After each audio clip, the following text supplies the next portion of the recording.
Di dalam Matius pasal 9 ayat pertama mulai. Matius pasal 9 ayat pertama. Demikian bunyi firman Tuhan. Orang lumpuh disembuhkan. Sesudah itu naiklah Yesus ke dalam perahu, lalu menyeberang. Kemudian sampailah ia ke kotanya sendiri. Maka dibawa oranglah kepadanya seorang lumpuh yang terbaring di tempat tidurnya. Ketika Yesus melihat iman mereka, berkatalah ia kepada orang lumpuh itu, "Percayalah hai anakku, dosamu telah diampuni." Maka berkatalah beberapa orang ahli Taurat dalam hatinya, ia menghujat Allah. Tetapi Yesus mengetahui pikiran mereka, lalu berkata, "Mengapa kamu memikirkan hal-hal yang jahat di dalam hatimu? Manakah lebih mudah mengatakan dosamu telah diampuni, atau mengatakan bangunlah dan berjalanlah? Tetapi supaya kamu tahu bahwa di dunia ini anak manusia berkuasa mengampuni dosa." Lalu berkatalah ia kepada orang lumpuh itu, "Bangunlah, angkatlah tempat tidurmu, dan pulanglah ke rumahmu." Dan orang itu pun bangun lalu pulang. Maka orang banyak yang melihat hal itu takut, lalu memuliakan Allah yang telah memberikan kuasa sedemikian itu kepada manusia. Haleluya. Saudara-saudaraku yang dikasihi oleh Tuhan Yesus, dalam pembacaan kita hari ini, yaitu orang lumpuh disembuhkan, saya memberi tema renungan hari ini, yaitu Yesus berkuasa atas segalanya. Yesus berkuasa atas sakit penyakit. Yesus berkuasa atas dosa. Yesus berkuasa atas persoalan. Yesus berkuasa atas kesulitan. Yesus berkuasa atas ekonomi. Pokoknya Yesus berkuasa atas segala-galanya. Saudara perhatikan, bagaimana supaya Yesus yang berkuasa itu bisa saya alami, bukan hanya orang lain yang mengalami, tapi saya pun mengalami. Nah, begitu kan? Jadi kalau orang lain mengalami kasihnya Tuhan, kuasanya Tuhan, kehebatannya Tuhan, masa saya cuma nonton saja? Orang lain mengalami, menikmati, merasakannya, aku jadi penonton kok? Hah? Aku kok jadi penonton begitu? Padahal Tuhan kita sama, Allah kita sama, Bapa kita sama. Apa Tuhan itu punya anak tiri dan punya anak kandung? Nah, saudaraku yang dikasih oleh Tuhan, letaknya bukan di situ, tapi letaknya adalah kita lihat beberapa hal. Bagaimana supaya Tuhan yang berkuasa atas segalanya itu pun bagi saya terjadi. Yang pertama adalah, saudara perhatikan, harus ada orang yang terbeban. Jadi yang pertama, terbeban. Saudara-saudara perhatikan, dalam ayat itu orang lumpuh ini dia tidak mampu, tidak berdaya. Lalu ada Yesus lewat, ada Yesus datang ke kotanya sendiri, Nazaret namanya ya kotanya. Haleluya. Orang lumpuh ini saya percaya dia ketika dia dengar hatinya melonjak, tapi keadaannya, kondisinya tidak memungkinkan. Maka ada orang yang terbeban mengangkat dia.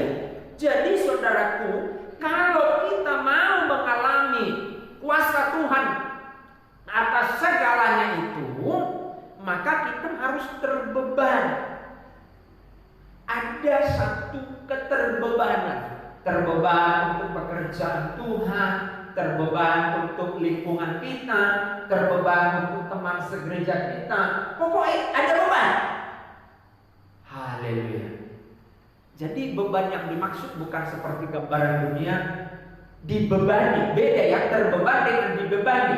Jadi kita terbeban, artinya ada kuasa Tuhan bekerja di atas segalanya di dalam gereja ini. Kalau kita hanya berdiam diri, gak bakalan terjadi. Jadi harus ada orang yang terbeban. Bagaimana caranya? Kita ceritakan kepada orang, Yesus itu baik, maka dia datang ke gereja ini. Ketika dia datang ke gereja ini, maka dia mendengar firman Tuhan. Ketika dia mendengar firman Tuhan, maka terjadi sesuatu. Itu yang namanya ada beban. Haleluya. Jadi kita harus menceritakan kepada orang-orang yang patah semangat, kepada orang-orang yang tidak punya pengharapan. Kita harus terbeban kepada mereka. Mereka bingung, saya sangat bingung, sangat bingung. Nah, kita lah yang tahu kebenaran itu. Kita lah yang tahu bahwa Yesus berkuasa atas semuanya. Kita ceritakan, kita terbeban, dan kita bawa kepada Yesus. Maka apa terjadi? Si lumpuh ini bisa jalan.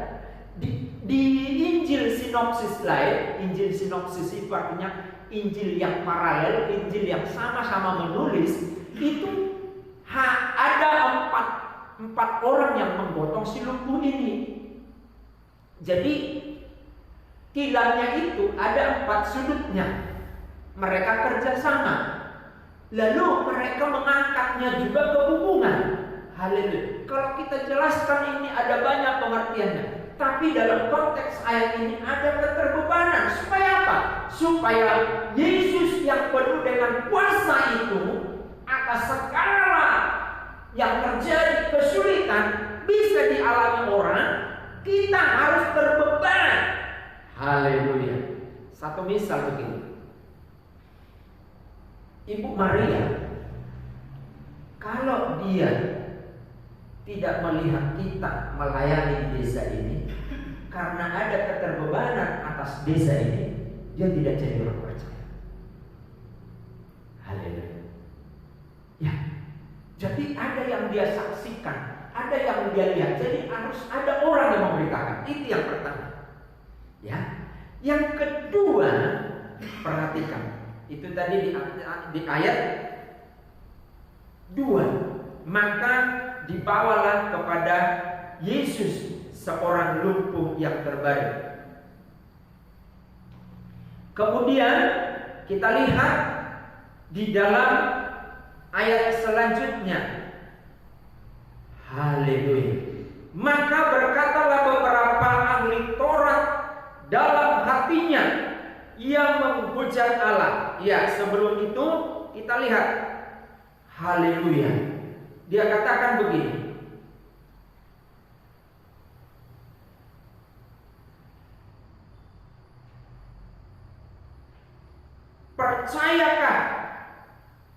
Percayalah, hai anakku, dosamu sudah diampuni.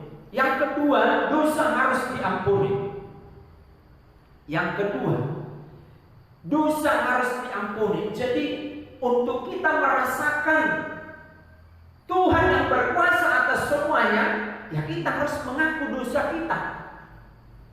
Kalau kita salah kepada pasangan kita, ya kita ngomong, maka selesai masalah. Kuasa Tuhan akan mengalir dalam rumah tangga itu.